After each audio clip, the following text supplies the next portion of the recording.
الحمد لله نحمده ونستعينه ونستغفره ونؤمن به ونتوكل عليه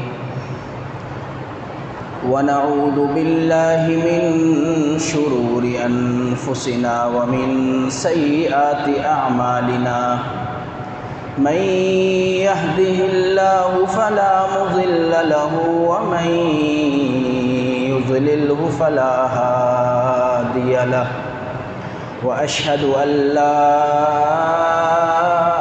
إله إلا الله وحده لا شريك له وأشهد أن سيدنا وسندنا ونبينا وشفيعنا وهادينا ومرشدنا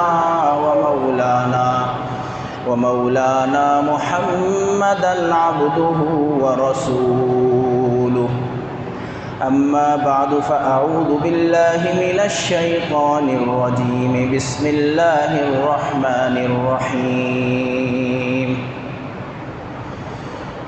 فلما بلغ معه السعي قال يا بني إني أرى في المنام أني أذبحك فانظر ماذا ترى قال يا أبت افعل ما تؤمر ستجدني إن شاء الله من الصابرين صدق الله وصدق رسوله النبي الكريم ونحن على ذلك لمن الشاهدين والشاكرين والحمد لله رب العالمين۔ میرے واجب الاحترام انتہائی قابل قدر بزرگوں اور بھائیوں، حضرت ابراہیم علیہ السلام جب نمرود اور مشرکین کے مقابلے میں ڈٹ جاتے ہیں اور مشرکین اور بت پرستوں سے ان کے دلائل کا کوئی جواب نہیں بنتا، تو نمرود کی طرف سے، قوم کے بڑوں کی طرف سے یہ اعلان کیا جاتا ہے حرقوہ وانصروا آلہتکم، کہ ابراہیم علیہ السلام جو تمہارے خداؤں کی خدائی کا انکار کرتا ہے، اس کو جلا دو اور اپنے معبودوں کی مدد کرو۔ چنانچہ یہ اعلان کیا جاتا ہے کہ ایندھن جمع کیا جائے، لکڑیاں جمع کی جائیں، فلاں تاریخ کو ابراہیم علیہ السلام کو جلایا جائے گا۔ جرم صرف یہ ہے کہ وہ صرف ایک اللہ وحدہ لا شریک لہ کو اپنا خدا مانتا ہے، اپنا معبود مانتا ہے، اس کے علاوہ کسی کی خدائی کو تسلیم نہیں کرتا۔ اس جرم کی پاداش میں پوری قوم، سارے محلے کے لوگ، پورے شہر کے لوگ ایندھن جمع کرنے لگتے ہیں، اور حضرات مفسرین نے لکھا ہے مہینوں لگ جاتے ہیں ان کو ایندھن جمع کرتے ہوئے، کہ اس کو اس انداز سے جلایا جائے گا کہ گویا ایک میلے کا سما ہوگا، دور دور سے انسانیت دیکھنے کے لیے آئے گی۔ سارے کے سارے بت پرست انتظار میں ہیں کہ کب وہ دن آئے گا جب ابراہیم علیہ السلام کو جلایا جائے گا۔ ایک خندق کھودی جاتی ہے، اس خندق کے چاروں طرف دیوار بنائی جاتی ہے، اور پھر اس کے اندر لکڑیاں جمع کی جاتی ہیں۔ مہینوں لگ جاتے ہیں، یہاں تک کہ مفسرین نے لکھا ہے کہ لوگوں نے جو بت پرستی میں انتہا کو پہنچے ہوئے تھے، اپنے بتوں کے سامنے جا کر منتیں مانی کہ اے میرے بت، معاذ اللہ، میں ابراہیم کو جلانے کے لیے اتنا ایندھن جمع کر رہا ہوں، اتنی لکڑیاں جمع کروا رہا ہوں، لہٰذا تم میرے اس نیک کام کے بدلے میں میرا فلاں کام کر دو۔ اس طریقے سے باقاعدہ بت پرستوں نے منتیں مانی۔ کہ میں اتنا تمہارے راستے میں خرچ کر رہا ہوں، اتنا ایندھن دے رہا ہوں ابراہیم علیہ السلام کو جلانے کے لیے، لہٰذا میری فلاں تمنا پوری کر دو، میری فلاں آرزو پوری کر دو۔ پھر وہ وقت آ جاتا ہے کہ جب حضرت ابراہیم علیہ السلام کو جلانے کا وقت ہے اور آگ بھڑکائی جا چکی ہے، کئی سارے دن گزر جاتے ہیں آگ کو بھڑکتے ہوئے کہ جب اس کے شعلے انتہا کو پہنچیں اس وقت ابراہیم علیہ السلام کو آگ میں ڈالا جائے۔ حضرات مفسرین نے لکھا ہے اس قدر بلند آگ تھی کہ اس کے اوپر سے کوئی پرندہ جاتا تو وہ جھلس کر کے آگ کے اندر گر جایا کرتا تھا۔ پرندوں نے اپنے راستے بدل دیے تھے اس آگ کی وجہ سے۔ تنہا حضرت ابراہیم علیہ السلام ہیں جو اللہ سبحانہ و تعالیٰ کی توحید پر ثابت قدم ہیں اور آگ میں جلنے کے لیے تیار ہیں۔ آگ اس قدر وحشتناک تھی، اس کے قریب کوئی جا نہیں سکتا تھا۔ آپس میں مشورہ کرتے ہیں ابراہیم کو کس طریقے سے ڈالا جائے۔ شیطان انسانی روپ میں آتا ہے، ان کو مشورہ دیتا ہے کہ ایک منجنیق بناؤ، اس کے اندر ابراہیم علیہ السلام کو رسیوں سے باندھ کے جکڑ کے اس کے ذریعے آگ میں پھینک دو دور سے کھڑے ہوئے۔ چنانچہ اس مشورے کو انہوں نے سراہتے ہوئے ایک منجنیق تیار کی۔ حضرت ابراہیم علیہ السلام کو آگ میں پھینکا گیا۔ ادھر حضرت جبرائیل علیہ السلام پہنچتے ہیں، حضرت ابراہیم علیہ السلام سے کہتے ہیں اے ابراہیم، اس مشکل وقت میں اگر میری کوئی ضرورت ہے آپ حکم کیجئے، ایک لمحے کے اندر آپ کی مدد کے لیے تیار ہوں۔ حضرت ابراہیم علیہ السلام تنہا آگ میں ڈالے جا رہے ہیں اور ان کو نہیں پتا کہ یہ آگ مجھے جلائے گی نہیں، ان کو نہیں پتا کہ یہ آگ ٹھنڈی ہو جائے گی۔ اس قدر مشکل وقت میں، اس عظیم امتحان میں قربان جائیے حضرت ابراہیم علیہ السلام کی استقامت پر، اللہ تعالیٰ کی محبت پر، کہ ابراہیم علیہ السلام حضرت جبرائیل امین سے سوال کرتے ہیں کہ کیا تم یہ جو بات کر رہے ہو اپنے پاس سے کر رہے ہو یا اللہ کے حکم سے کر رہے ہو؟ حضرت جبرائیل علیہ السلام نے کہا کہ یہ میں اپنے پاس سے کر رہا ہوں۔ فرمایا مجھے تمہاری مدد کی کوئی ضرورت نہیں ہے، میرے لیے میرا رب کافی ہے۔ کیا ایمان تھا حضرت ابراہیم علیہ السلام کا۔ چنانچہ آگ میں ان کو ڈال دیا جاتا ہے اور ادھر اللہ سبحانہ و تعالی چاہتے تو آگ کو سرے سے اپنے حکم سے بجھا دیتے، لیکن اللہ تعالیٰ نے ایسا نہیں فرمایا۔ آگ کو جلنے دیا لیکن آگ کو حکم دے دیا کونی بردا و سلاما علی ابراہیم، اے آگ ابراہیم علیہ السلام پر سلامتی کے ساتھ ٹھنڈی ہو جا، یعنی اتنی زیادہ ٹھنڈی نہ ہو کہ ہمارے اس محبوب بندے ابراہیم علیہ السلام کو زیادہ ٹھنڈ لگنے لگ جائے اور ٹھنڈک کی وجہ سے ان کو تکلیف پہنچے، بلکہ فرمایا کونی بردا و سلاما علی ابراہیم، ٹھنڈی ہو جا لیکن سلامتی کے ساتھ ہو جا کہ ہمارے ابراہیم کو کسی قسم کی کوئی تکلیف نہیں ہونی چاہیے۔ حضرت ابراہیم علیہ السلام کو اس آگ کے اندر ایک روایت کے مطابق 40 دن تک رکھا جاتا ہے، لیکن جب کافروں نے دیکھا کہ ابراہیم علیہ السلام آگ کے اندر بالکل صحیح سلامت موجود ہیں، اللہ کا ذکر کر رہے ہیں، بڑے پریشان ہوئے۔ حضرت ابراہیم علیہ السلام نے ایک دفعہ فرمایا، جب لوگوں نے ان سے پوچھا کہ حضرت آگ کے اندر آپ نے کیسا محسوس کیا، فرمایا میری ساری زندگی کے مزیدار لمحات وہی تھے جو میں نے آگ کے اندر گزارے تھے، جو مزہ مجھے آگ کے اندر جلتے وقت آیا تھا ساری زندگی میں مجھے وہ مزہ نہیں آیا۔ حضرت ابراہیم علیہ السلام کو 40 دن تک آگ کے اندر رکھنے کے بعد اب وہ بے بس ہو جاتے ہیں، مزید ایندھن ڈالنے سے رک جاتے ہیں۔ کیا فائدہ، اتنی بڑی آگ کے اندر موجود ہیں، مزیدار زندگی گزار رہے ہیں۔ اللہ سبحانہ و تعالیٰ بادل کو بھیجتے ہیں، بارش ہوتی ہے، ساری کی ساری آگ بجھ جاتی ہے۔ لیکن جس کے دل پر پردہ پڑ چکا ہوتا ہے، ہدایت جس کے نصیب میں نہیں ہوتی، کھلی دلیل کو، واضح اللہ تعالیٰ کے ارشادات کو دیکھ کر کے، نبی کے معجزات کو دیکھ کر کے بھی وہ تسلیم نہیں کرتا۔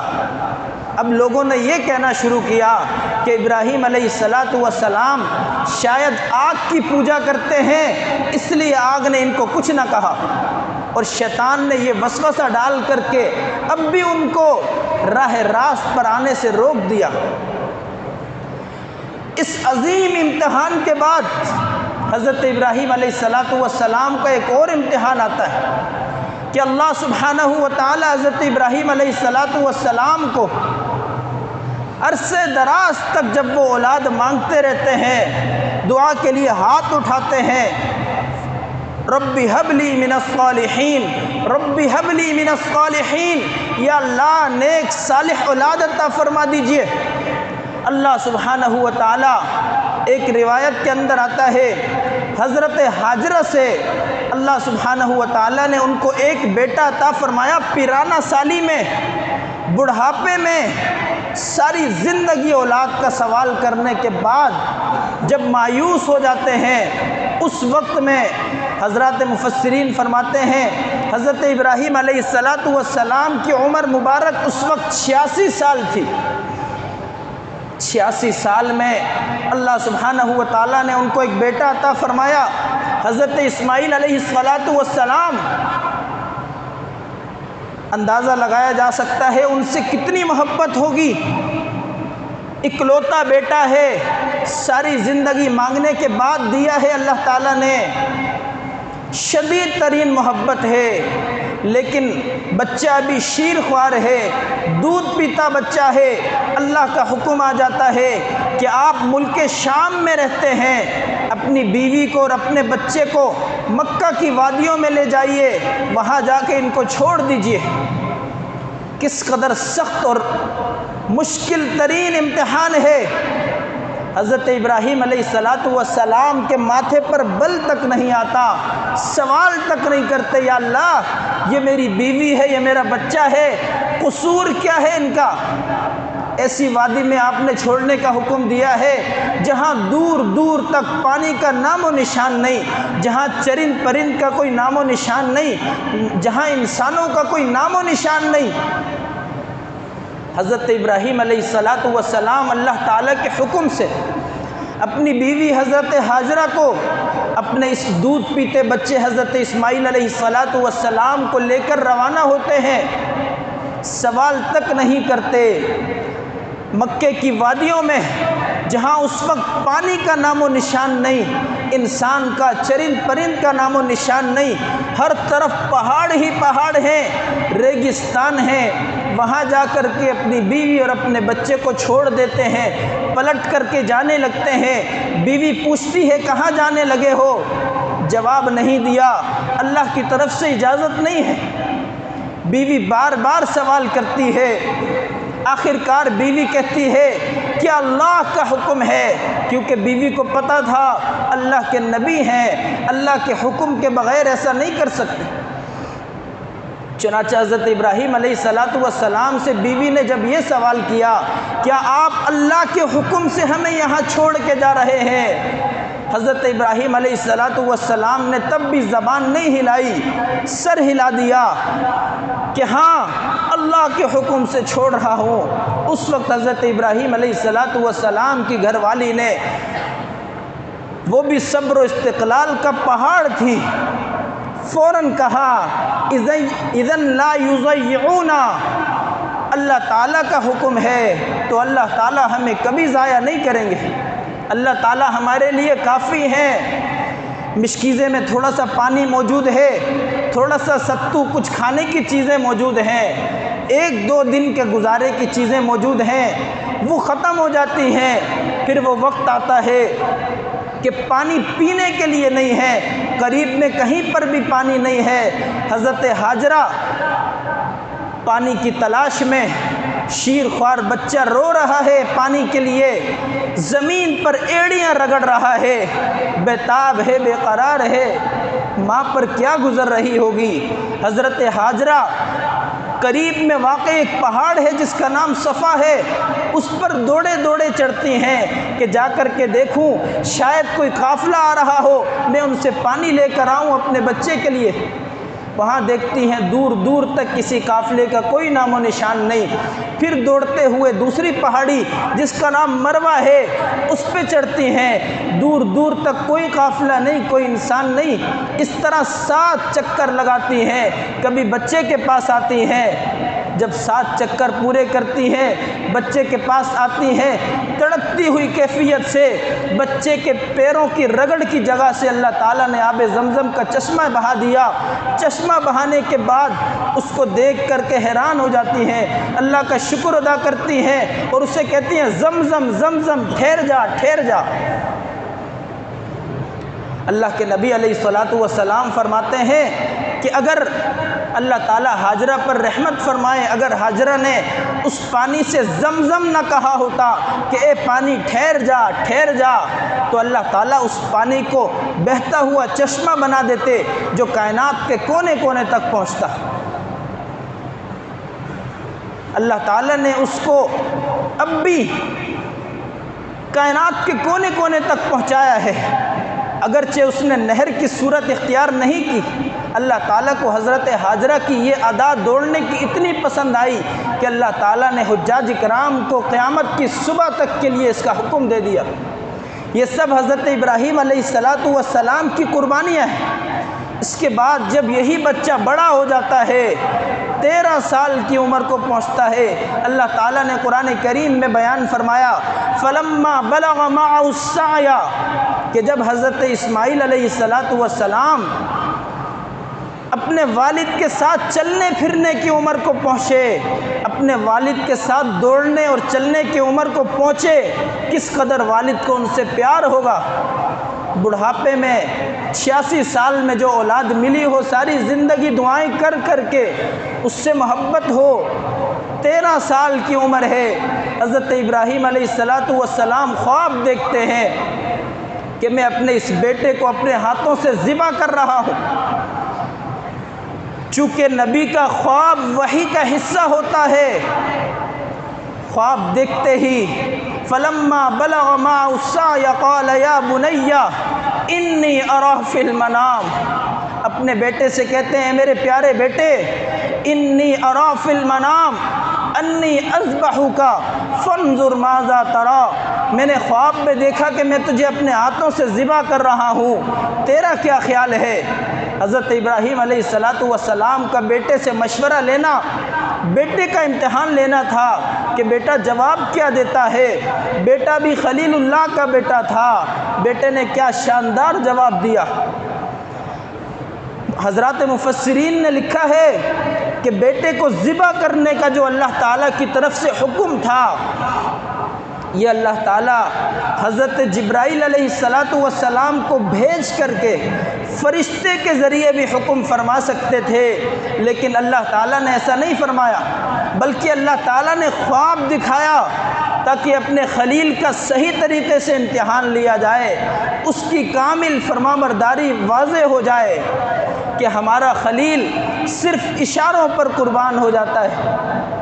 خواب کے اندر تعویلات ہوتی ہیں، خواب کے اندر احتمالات ہوتے ہیں کہ یہ جو میں نے خواب دیکھا ہے اس کا یہ مطلب ہو سکتا ہے، اس کا یہ مطلب ہو سکتا ہے۔ سوال بھی کیا جا سکتا تھا، یا اللہ یہ جو میں اپنے بیٹے کو ذبح کرنے کا خواب دیکھ رہا ہوں، یا اللہ اس سے پہلے تو کبھی آپ کا ایسا حکم نہیں آیا کہ اپنے ہاتھوں سے اپنے بیٹے کو ذبح کیا جائے، یہ جو آپ کا حکم آیا ہے یا اللہ اس کا مطلب کیا ہے؟ اور یہ بھی ہو سکتا تھا ابراہیم علیہ السلام اس خواب کی تعبیر میں اپنا سارا مال قربان کر دیتے کہ اس خواب کی یہ تعبیر ہے۔ یہ بھی ہو سکتا تھا ابراہیم علیہ السلام اللہ تعالیٰ کے حضور دست دعا دراز کرتے، یا اللہ بیٹے کی جگہ میں اپنا گلا کٹوانے کے لیے تیار ہوں، کیونکہ انسان کو جب اپنے بیٹے سے محبت ہوتی ہے، اپنی اولاد سے محبت ہوتی ہے، وہ اپنی جان قربان کرنے کو ترجیح دیتا ہے۔ آج بھی اس کا مشاہدہ کیا جاتا ہے۔ خدا نہ خواستہ گن پوائنٹ پر کوئی ہمارے بیٹے کو دھمکی دیتا ہے، ہم اپنا سینہ پیش کرتے ہیں، مجھے مار دو، میرے بچے پر کوئی آنچ نہیں آنی چاہیے۔ لیکن قربان جائیے ابراہیم علیہ السلام پر سوال تک نہ کیا، خواب دیکھا، بیٹے سے پوچھا۔ حضرت اسماعیل علیہ السلام کی قربانی پر بھی قربان جائیے کیسا صابر و شاکر انسان ہے کہ اپنے بیٹے کی اس بات کو سن کر کوئی سوال نہیں کیا کہ ابا جان آپ تو مجھ سے اتنی محبت کرتے ہیں، آپ اپنے ہاتھوں سے مجھے ذبح کریں گے، یہ کیسا رب کا حکم ہے؟ کوئی سوال نہیں کیا، اس کی کوئی تعویل نہیں کی، بلکہ جواب جو دیا اللہ تعالیٰ نے قرآن کریم میں اس جواب کو بھی نقل کر دیا۔ کیا شاندار جواب دیا، یا ابت افعل ما تؤمر، سب سے پہلا لفظ استعمال کیا افعل، کر گزریے، ما تؤمر، جس کام کا جس چیز کا آپ کو حکم دیا گیا ہے، ستجدنی انشاءاللہ من الصابرین، آپ مجھے صبر کرنے والوں میں پائیں گے۔ اور یہ جو انداز اختیار کیا ہے، آپ مجھے صبر کرنے والوں میں پائیں گے، اس میں عاجزی ہے۔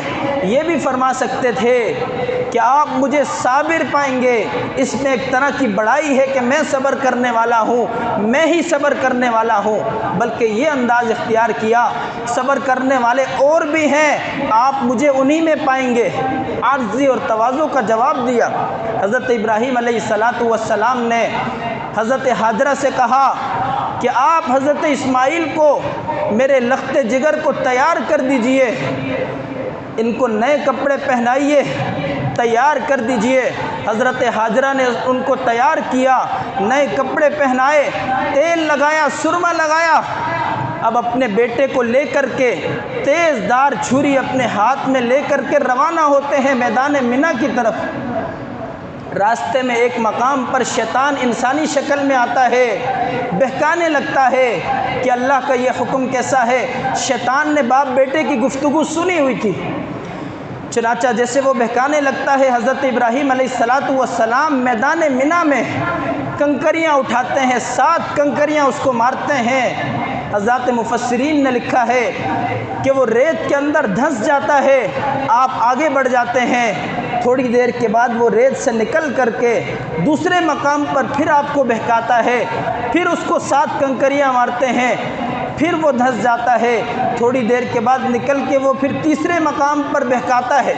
جب وہ دیکھتا ہے کہ ابراہیم علیہ السلام اس کی بات کو سننے والے نہیں ہیں، حضرت حاجرہ کے پاس ایک خاتون کی شکل میں جاتا ہے، ان کو جا کے بتاتا ہے کہ تمہیں پتہ ہے تمہارے شوہر تمہارے لخت جگر کو کہاں لے کر گئے ہیں؟ انہوں نے کہا نہیں، کہا وہ تمہارے بیٹے کو اپنے ہاتھوں سے ذبح کرنے لے کر گئے ہیں۔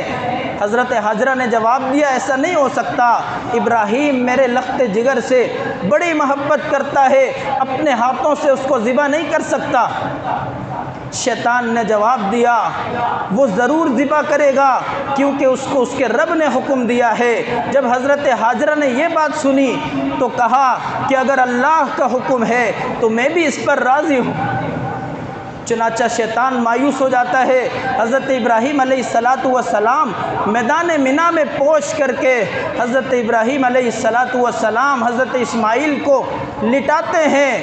حضرات مفسرین نے لکھا ہے حضرت اسماعیل علیہ السلام نے اپنے والد سے کہا ابا جان مجھے رسیوں سے جکڑ دیجئے، کہیں ایسا نہ ہو میرے تڑپنے سے آپ اس حکم سے رکنے والے ہو جائیں، آپ کے دل میں رحم آ جائے، کیونکہ آپ مجھ سے محبت کرتے ہیں، اور اپنے کپڑوں کو بچائیے گا۔ کیسی عظیم قربانی ہے۔ 13 سال کا بچہ ہے، حضرت اسماعیل علیہ السلام اپنے والد سے کہتے ہیں اپنے کپڑوں کو بچائیے گا، کہیں ایسا نہ ہو کہ میرا خون آپ کے کپڑوں پہ لگے اور اس خون کو میری والدہ دیکھے اور اس کو تکلیف ہو۔ اور پھر کہا کہ مجھے آپ اس طریقے سے لٹائیں کہ میرا چہرہ زمین کی طرف ہو، کہیں آپ میرے چہرے کو دیکھیں یا میں آپ کو چہرے کو دیکھوں، اور میرے دل میں کوئی ایسی بات آئے کہ میں قربانی پر آمادہ نہ ہوں، قربانی دینے سے میں پیچھے ہٹنے والوں میں سے نہ ہو جاؤں۔ حضرت ابراہیم علیہ السلام لٹاتے ہیں، ذبح کرنے لگتے ہیں۔ بیٹے نے کہا اپنی آنکھوں پہ پٹی باندھ دیجئے تاکہ آپ مجھے دیکھ نہ سکیں۔ پٹی باندھ کر کے حضرت ابراہیم علیہ السلام پوری قوت کے ساتھ چھری چلاتے ہیں۔ جب گرم گرم خون ہاتھوں پر گرتا ہے، حضرت ابراہیم علیہ السلام خوش ہو جاتے ہیں کہ میں نے اللہ تعالیٰ کے اس حکم کو پورا کر دیا ہے۔ آنکھوں سے پٹی ہٹاتے ہیں، دیکھتے ہیں مینڈا ذبح ہوا ہے، اور ساتھ میں میرا بیٹا اسماعیل کھڑا مسکرا رہا ہے، اور اللہ تعالیٰ کی طرف سے صدا آتی ہے، یا ابراہیم قد صدقت الرؤیا، اے ابراہیم تو نے اپنا خواب سچ کر دکھایا ہے۔ اللہ سبحانہ و تعالیٰ اس آزمائش کے بارے میں خود فرماتے ہیں ان ھذا لہو البلاء المبین، یہ کھلی آزمائش تھی، بڑا امتحان تھا جس میں ہمارا بندہ ابراہیم اسماعیل علیہ السلام کامیاب ہوئے۔ تو میرے بھائیوں، یہ روح ہے ہماری اس قربانی کی، یہ پس منظر ہے۔ صرف جانور کو ذبح کرنا، اس کا گوشت تقسیم کرنا، یہ صرف کوئی مقصد نہیں ہے، اس روح کو سامنے رکھ کے ہم نے قربانی کرنی ہے۔ حضرت مولانا رشید احمد گنگوہی رحمۃ اللہ علیہ پورا 1 سال بکرے کو پالتے تھے، اس کے ساتھ دوڑتے تھے، اس سے محبت کرتے تھے۔ جب شدید محبت ہو جاتی تھی پھر اس کو ذبح کرتے تھے، آنکھوں سے آنسو بہہ رہے ہوتے تھے۔ یہی ہے اس قربانی کی روح کہ اللہ تعالیٰ نے یہ حکم ہمیں دیا ہے، صرف گوشت تقسیم کرنے کے لیے نہیں، صرف قربانی جانور ذبح کرنے کا نام نہیں ہے، بلکہ اللہ تعالیٰ اس عہد کی تجدید کروانا چاہتے ہیں کہ ہماری جو عزیز ترین چیز ہے اللہ کے نام پر ہم اس پر چھری چلانے کے لیے تیار ہیں، صرف اللہ کے حکم کی دیر ہے۔ یہ قربانی کی اصل اپنے بیٹے کو ذبح کرنا تھی، اس طرف توجہ اللہ تعالیٰ نے قرآن کریم میں دلائی ہے کہ ہم اس مقصد کو نہ بھول جائیں کہ انسان کی سب سے عزیز ترین چیز اس کی اولاد ہوتی ہے۔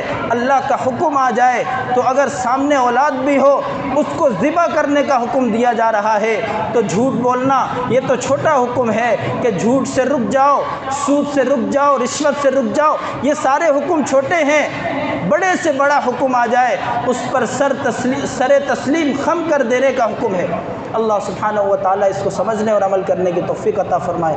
وآخر دعوانا الحمدللہ رب العالمین۔